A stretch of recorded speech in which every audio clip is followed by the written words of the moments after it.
All right, Beverly Hills is back. My review is late, but they're back. Few things. These ladies are all on a show called The Real Housewives of Beverly Hills. My girl Bose, she's playing Big Brother.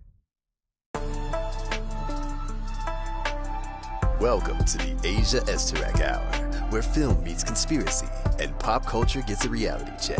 From sharp recaps to sci-fi theories and media deep dives, Asia Esterak serves it unfiltered. Let the binge begin. All right, welcome back to the Asia Esterak Hour. I'm Asia Esterak. I know I'm late. I'm really late. The Real Housewives of Beverly Hills, season 15, you guys. 15. Oh my God. All right. Episode 1. Let's get right into it. So, episode 1, we're back with all the original girls that we know. Garcelle is gone. We definitely feel her absence this episode. The fact that they're all talking about her still because she basically cut everybody off after the reunion. I can understand why. So, unpopular opinion. I was never a big fan of Garcelle on the show. I'm a fan of Garcelle as an actress. I grew up watching her as a kid in high school. You know, Jamie Foxx show was like my show. Um, I always felt like she should have never been on the show. Number one, Garcelle's not a messy person, so I feel like a lot of her like storylines that weren't affected by the other women where they weren't affecting it was very her brand, very graceful, very classy, but a little boring because she wasn't with all the drama. When what's her face, Diana Jenkins, who should have never been on the show, when she came and then all the racist bots and all that shit started up, Garcelle caught a lot of it. She caught a lot of secondhand racist microaggressions on the show. I just feel like I just don't think that I think for her it gave her more visibility and definitely introduced her to people that didn't know her and probably a whole different vibe, which is great. But I feel like for this group of ladies, she's almost above it a little bit. I don't know. But all that being said, and another thing too is I feel like here's my thing with Garcelle. Garcelle started off being herself, and I think she got comfortable in the reality TV game, and then at some point started acting like these women and becoming kind of messy and nasty like them. And I didn't think it translated well because that wasn't really her. And to be honest, never understood her friendship with Sutton at all. And I still to this day, and I will die on this hill, thought it was super cringy the way she was kissing up to Sutton's mom at her house last season. Anyway, all that being said, I thought Garcelle was bigger than the show. I think it definitely profiled a different side of her, but I think she's better where she's at. You know what I mean? I feel like she compromised herself a little bit, her character and her personality and boundaries being on this type of a show. Um, and to be honest, I thought she was just, she wasn't fucked up enough. and I love that for her. But anyway, and I feel like the Garcelle stuff is going to come back later because Sutton isn't exactly a great friend. I was like, Garcelle's a good friend. So, and I'm like, Sutton's not a very good friend. She falls out with people and becomes very nasty. Anyway, I digress. So, good luck to Garcelle. I heard that I don't know if she's remarried, but she's dating somebody cute. Do your thing, girl. I follow her on Instagram. She's doing her thing. She's still acting and producing. And that's amazing. But it's just the irony that there was a lot of chatter about her this first episode. But anyway, so basically, episode 1, Dorit and PK, they are officially getting divorced. This one I want to say about Dorit. I said this last season. I'm not trying to bash her, but Dorit looks bad. Dorit is stressed out. Dorit is skinny as a stick. Something seems different about her face. I don't know. She looks older. Dorit is stressed out. And just from these first 3 episodes, we're really seeing the level of stress because the fact that you were married to PK for 14 years and you don't know how to pay any bills, you don't know about accounts or anything, and you guys don't have a prenup, she got a battle ahead of her. And I think when this last episode, this third episode, I don't think she realized the magnitude of the battle. But anyway, so In this first episode, we see that her and Bose have actually become very, very close. Bose actually jokes about how Dorit basically talks too much, leaves her long voice memos. Um, but she said that uh, PK apparently has moved on. He's dating. He was seen out in public making out with somebody, following in Mauricio's footsteps. But so this is going to be Dorit's storyline this season. And it seems like her and Sutton are going to get back into a better place too. Erica Jane, same, doing her thing. She is still talking about the stuff with Tom because Tom gets sentenced. In the second episode, he gets sentenced, and so she's still dealing with that, the guilt from that, and the weird lament for her husband, even though he was a villain. I get it. It's just weird to hear her talk about it, but I get it. You can't erase 20 years with somebody, good, bad, or indifferent. A memory is a memory. Um, but you know what? He's getting the credence that he deserves. He stole a bunch of money from innocent victims to, fund his lavish lifestyle. So it is what it is. That's the karma of it all. Karma. Anyway, um, so Sutton, we learn in this episode that her ex-husband, basically, I can't remember the exact wording, so get me together in the comments, but basically Sutton's ex-husband, I guess they were Catholic, wrote to the church and wants them to extract it from the Catholic records so it's like they were never married, which is kind of crazy because I was like, I feel like they've been divorced a minute now. Like her kids are grown. Very weird. But okay. And we later find out that obviously that affected her. I just feel like the to go to that lengths to erase your marriage after you've already been divorced is kind of wild. It's like, damn. It's like, do you really don't like her anymore? But okay. Um, Bose is the same. Bose is still doing her thing. She has her show on Peacock with Jimmy Fallon. Listen, Bose is a trip. I think Bose is a little too evasive, a little bossy. It's the I'm good. I want to be friends with you so I can be a good friend to you. I find that creeps me out a little bit, but I liked her last season. But I feel like Bose has an agenda. I feel like all the other ladies are on a show called The Real Housewives of Beverly Hills, and this bitch is on Big Brother. She comes off very strategic to me, and I don't know if it's good or bad, but we'll see later on the line. I'm gonna wait to my when I get to episode 2. Um, and then of course we have Kyle dealing with her and Mauricio. They're still not officially divorced, but they are definitely separated. We find out in the first episode that their youngest daughter Sophia is getting married. So Kyle's helping her out with that. Her daughter Farah, I guess her engagement fell through. Real quick, Farah, did y'all notice her face at the table? Farah, you're a pretty girl, pretty woman. And I noticed a lot of filler and Botox all in there that did not need to be there. Girl, all of you guys are gorgeous. Raven beauties, beautiful girls. Stop touching your face. I wish beautiful women would stop touching their face. Anyway, I noticed that and I was like, that's Farah? I'm 44. She looked older than me. I was like, what is going on? But you never know. Who knows how, Kyle said that she's no longer engaged, so maybe she's dealing with that. But I was just like, Farrah's cute, and what is going on? Anyway, ladies, please stop touching your faces. Please stop touching your faces. You guys look great. Stop touching your faces. All right, I'm done. um. Anyway, so Mauricio had a bachelor pad and has now bought a house, so he got a whole separate house now, and he's still doing his thing. Their youngest daughter, Sophia. I said Sophia is the one that's getting married. I can't remember. She got so many kids. It's Alexia. I'm sorry. Alexia is getting married. Sophia is the youngest one who we literally watched grow up. But Sophia is like dad's being a hoe. So Mauricio is still getting photographed with different women, blah, blah, blah. They have a scene where they talk about it and he says, I'm not trying to hurt you intentionally. He's living his best life. Kyle has revealed that she is not dating. And from these 3 episodes, what I'm surmising is Kyle doesn't want to be disrespectful to that woman that she was dating.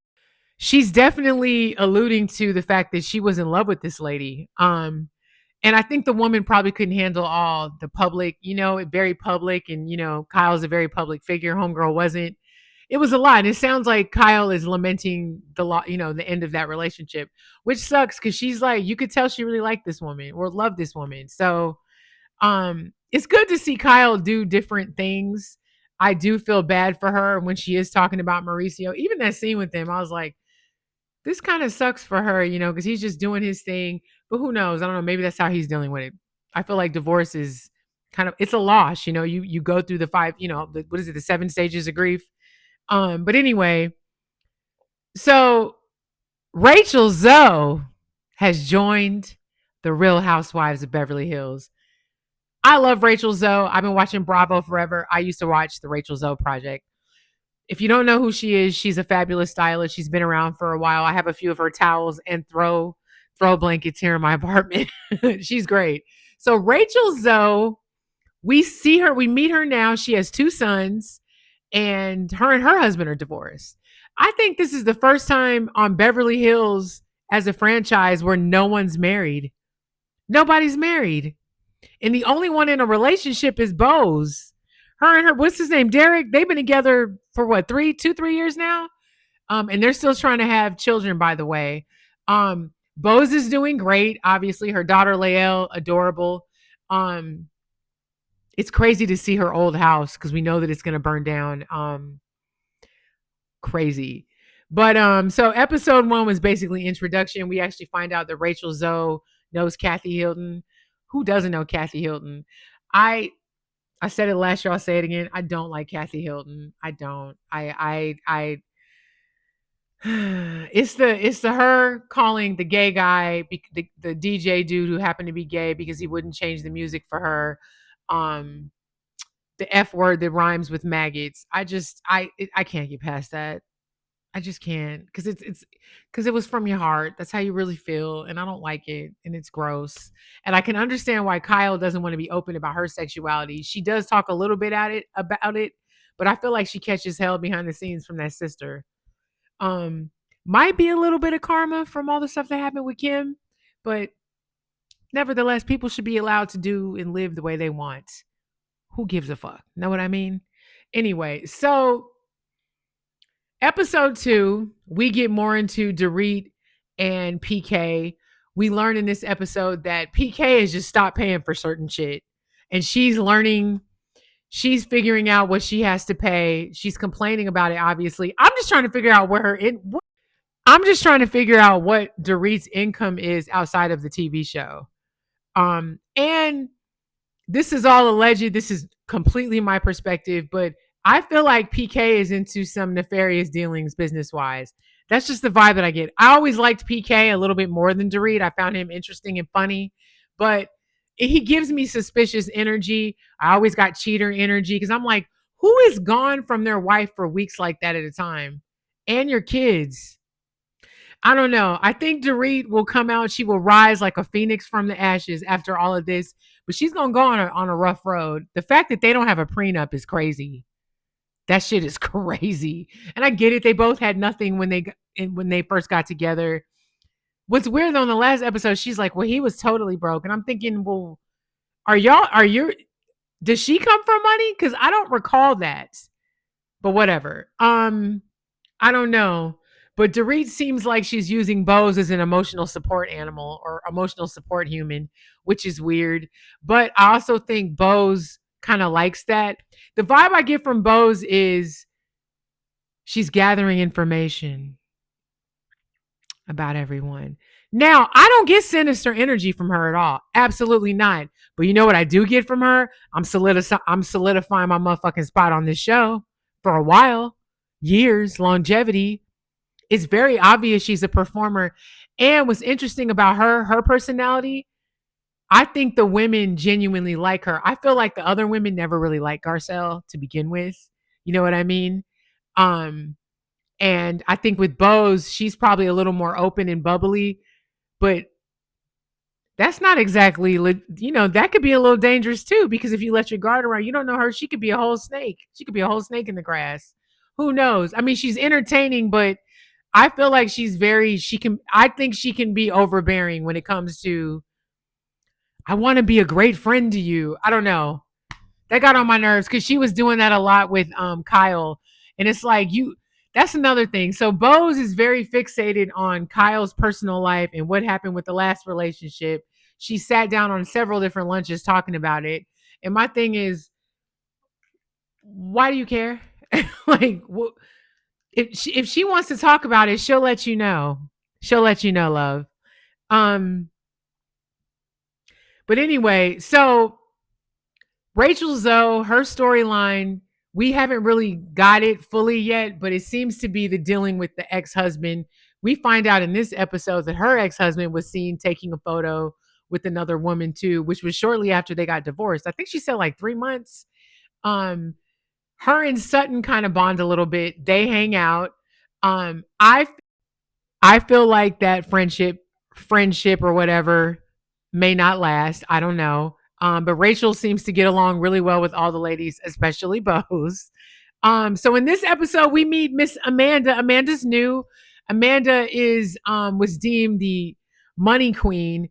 So apparently she wrote a book called Rich as Fuck, which is about changing your mindset about money and manifestation. Um, I still don't fully understand what she does with pertaining to that. So we learn in the third episode, but I'm going to just put it all together. So apparently she used to be a life coach and a therapist. And then she changed that into doing seminars and self-help. And then eventually wanted to create something for women to change the way they deal with money, their mindset with money, and basically about getting wealthy and doing it the right way. But a lot of it, I think, for her is what she calls an energy in your relationship and all that. And some people gonna be frowning upon that shit. But she's the youngest. She seems a little snappy so far. She has I think she said 2 to 3 kids with her partner or fiance, and then he has 2 kids of his own, so it's 5 of them. Cute family. Husband seems or soon to be husband seems really cool. I like Amanda so far. She's interesting. So in this second episode, this is the scene that stuck out to me the most. Besides Jennifer Tilly's beautiful house, because they did have a little situation at Jennifer Tilly's house. I'm glad to see her back as well. But so at Jennifer Tilly's house when they're having this like lunch or whatever, Erica Erica is there and she notices that Amanda orders a non-alcoholic drink. And she makes a comment like, "Oh, you're no fun," or something like that. And Erica, shut up. Why would you say that? And I noticed in the third episode at the speed dating event, which I'm gonna get to shortly, you had to dip out of there to go get you a margarita real quick and then run back to talk to the men. You leaning on alcohol too much, honey bunny. We've seen it in the past couple episodes, but that comment to the new girl, here's the thing. I like Erica Jane. I respect her for being unapologetically herself, but I have a funny feeling I'm gonna be dragging the shit out of you this season. Cause that comment was very suspect. Um and it just seems like I'm curious what her storyline is going to be because she's had the same storyline for a while now. I don't know. I'm looking at people's storylines and I'm like, all right, we done heard this. We done heard this. Um, I'm just curious because it's like it's the same. It's the same, but we'll see. One storyline that I hope dies as well is so Kyle and Dorit are still not totally back to normal yet. There's still some unresolved tension there, or maybe just some indifference. I don't know. But Dorit reveals that they haven't really spoken since the reunion. And she did point out in the first episode that once it went public that she filed for divorce, she said everybody reached out to her immediately, and Kyle reached out to her like 2 or 3 days later. Kyle seems to like PK more. I don't know. I don't think Dorit. I think Dorit is a high maintenance friend. I think I said that last season. I'm gonna say it again. Um, I think she can be annoying at times, but I don't know. Who knows? There may be a lot more to what's going on with her and Kyle because I feel like I don't know. I'm trying to figure out where that fracture, what happened, but maybe I feel like it was Kyle. I think. Well, it was Kyle. Kyle was going through a separation herself. Shit happens, but it's just crazy how they're both going through the same exact thing and they couldn't be more further apart from each other. Isn't that crazy how the universe works sometimes? I'm like, you guys were homies and now you're not even tight and y'all are going through the same shit and could really use each other. It seemed to be a little more forward movement in this third episode with them, and I hope that continues.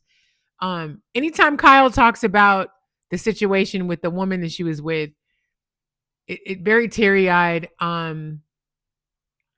don't know. I feel bad for her, and I'm loving her little more masculine confessional looks. Kyle looks good this season. She looks good. I mean, everybody looks great. I'm concerned about Dorit. I am. I'm a little concerned, I must say. Um, I forgot to mention this too. So we learned in the first episode that Sutton fired her or let go her assistant Avi, who was there for everything. I feel like there's a lot more to that. Maybe we'll learn about it. I don't know. Sutton doesn't seem like she's the easiest. But anyway, so in this third episode, we actually open at Bose's house. She's doing like a speed dating. I thought she picked some good dudes. It was interesting to see everyone kind of interact with these men. This is what I said earlier. So Erica Jane had to run in and go grab her a little drinky drink, I think it was like a small margarita. I could be wrong. I could be making that up, but it looked like a margarita, like, I don't know, contemporary nouveau-ish type looking thing. Anyway, it was probably a Cosmo or a lemon drop.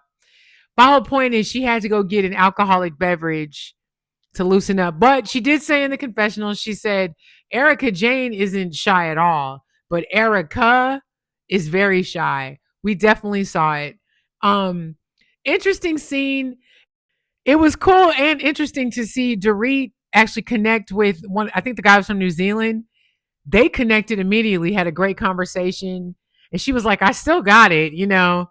Um, isn't she seeing somebody now? Is that in the blogs, or supposedly her and PK are getting back together? I don't know. I remember hearing some stuff or reading some stuff about that. Um, Interesting seeing Rachel Zoe had me cracking up because she was like, I'm not really here to like, you know, I'm just here. She said she's still fresh because yeah, she's still freshly divorced, even though her ex-husband is clearly moved on. And it was funny because all the women showed up wearing black. Didn't mean to, complete coincidence, but everybody wore black. Um, it was good. It was good to see Sutton on, even though they were speed dating. Her and the guy, the one dude that Erica felt like she connected with, the lawyer guy Rick. It seemed like him and Sutton hit it off, but he ended up giving Erica his card. We also see Erica and Sutton hang out actually episode 2 and continue to be chummy in episode 3.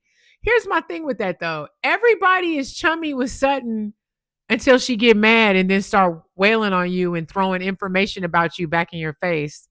That's why I think she's not a trustworthy friend. And interesting to learn in this third episode that Sutton values money over anything else because her whole thing is status. So her and Rachel have a really great conversation when she's talking about how her husband getting their marriage removed from the Catholic registry, like from the church registry or whatever, how it's kind of affected her a little bit. And she said, and Rachel's like, you know, you should drop your name. Rachel Zoe says she dropped her name, her marriage name, the day after she got divorced or separated or whatever. And Sutton's like, Sutton Brown, because apparently when she got the notice from the church, it was addressed to Sutton Strake Brown. And Rachel, this was a good scene because Rachel's like, "You're not a Strake. You're Sutton Brown. You're not a Strake. That's your ex-husband. You know, this is the final piece." So Sutton makes this like comment about still wanting to be connected to him because because of that money. And she kind of told on herself in this scene. I was like, so she values wealth. That's what's valuable to her. And to her, it's a type of status, and that's what she achieves to be, which totally makes sense when she threw that nasty little jab at Dorit last season, talking about argue with somebody whose wallet fits or something like that. Interesting. I don't know. Interesting. We continue more wedding shopping with Alexia and Kyle. Kyle talking to Erica Jane about the situation with the woman that she was with, and she's like, "I know the ladies are prying." She says she'll tell them in due time, whatever. So the last scene, Dorit Amanda and Bose meet up and they start talking about Dorit's divorce and all the things that she's learning from her business manager. She starts talking about how Dorit basically, or PK basically just was like, I'm not paying for shit anymore. She reveals that everything is in her name. She had no idea about the foreclosure on that $7.6 million house they were living in. I find that hard to believe, but okay, girl. And I still think their burglary is questionable. I always think that. Can't prove it. Spidey senses were tingling. That's why they were mad at Garcelle because she had asked about that. My thing with Garcelle though, Garcelle, you wouldn't stand in your bullshit. You would say some shit and not stand in it. You would be right, but you wouldn't stand in it. That was the difference. It's okay though. I'm glad that Garcelle didn't fit into the reality TV world because she's not a reality TV person. She's a proper actress. And not everybody can cross over and do both. But it is what it is. I digress. So in this scene, they're talking to Dorit also says that she doesn't know anything about the account. So Amanda's like, you don't know anything about like investment accounts or anything. So Bose had actually brought them together because she's like, since Amanda's like this money girl, or I guess she had a different idea, or maybe she expected a different response from Amanda. So Bose asked Amanda at the table, like, what advice would you give Dorit about approaching this? And Amanda's like, well, I think first of all, you need to understand what your relationship is with money, what kind of provider you want to be, how are you going to provide for your kids, what kind of provider, and all this stuff. And they cut to Bose in the confessional, and she was like, what kind of frou-frou mess is this? I don't think Bose likes Amanda. And just from the preview going into further into this season, they're not gonna get along. I don't know. Interesting first 3 episodes.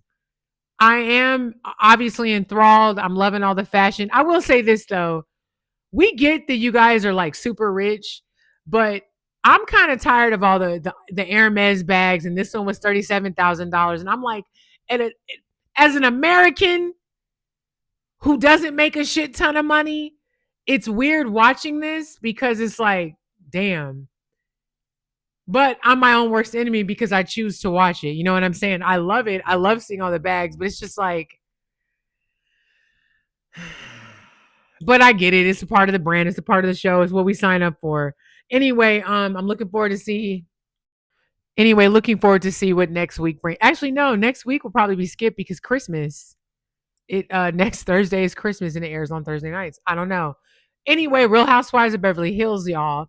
Happy Saturday, happy holidays, and more importantly, happy New Year. Stay hydrated, stay warm, be nice to each other. Say hi to Georgie, and I'm gonna go return these videotapes.